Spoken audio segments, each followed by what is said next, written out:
Hi bro, చెప్పండి bro. ఈ సుడిగాలి సుధీర్ మీద చేసిన స్కిట్ లో కొన్ని మనోభావాలు దెబ్బతిన్నాయి, అలా ఎలా చేస్తారు అని చెప్పేసి అంటున్నారు. అది ఎంతవరకు కరెక్ట్?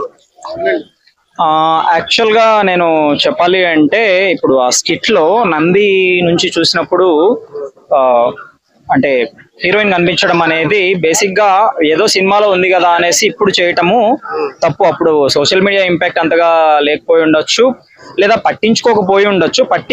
పట్టించుకోకపోయినా కొన్ని మనం చేసుకోవచ్చు. మనోభావాలు దెబ్బతిన్నాయని ఊరికే ఏదో రాద్ధాంతం చేస్తూ ఉంటారు, కానీ కొన్ని నిజంగా అక్కడంత విషయం ఉన్నప్పుడు మనము అలాంటివి చేయకూడదు. అంటే వీళ్ళు చేసే ముందే క్రాస్ చెక్ చేసుకొని ఉండాల్సింది. ఎందుకంటే హిందువులకి మనము అంటే నంది కొమ్ముల మధ్యలో నుంచి ఏ హిందువైనా కూడా శివాలయానికి వెళ్ళాడు అంటే శివలింగాన్ని చూస్తాడు. అంటే అది ఒక హిందూ మతానికి సంబంధించి ఒక పవిత్రమైనటువంటి విషయం. చాలా మంది మనోభావాలకు సంబంధించిన విషయమే. ఎన్నో వేల సంవత్సరాల నుండి పాటిస్తున్నటువంటి ఒక ఆచారం అది చెప్పాలి అంటే.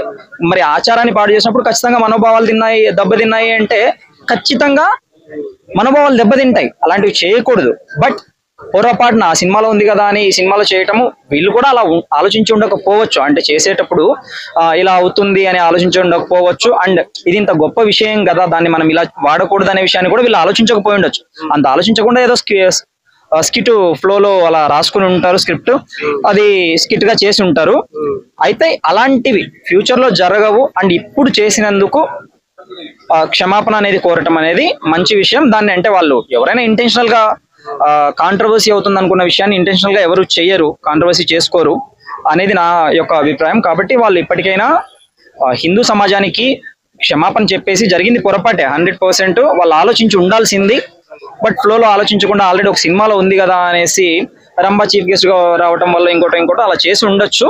బట్ ఫ్యూచర్ లో జరగకుండా చూసుకోవాలి. ఇప్పుడు జరిగినందుకు క్షమాపణ చెప్పడం అనేది ఫైనల్ కన్క్లూజన్ అవుతుంది ఈ విషయానికి అనేది నా యొక్క అభిప్రాయము.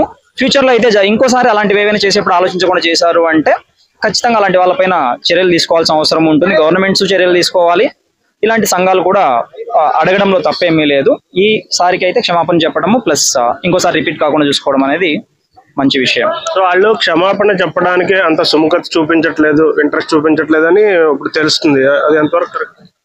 క్షమాపణ చెప్పడానికి సుముఖత చూపిస్తున్నారా లేదా అనేది నేను ఎప్పుడు అంటే వీడియోలో చూడలేదు. ఇప్పటివరకు అయితే క్షమాపణ చెప్పలేదు, ఆ విషయం మనకు తెలుసు.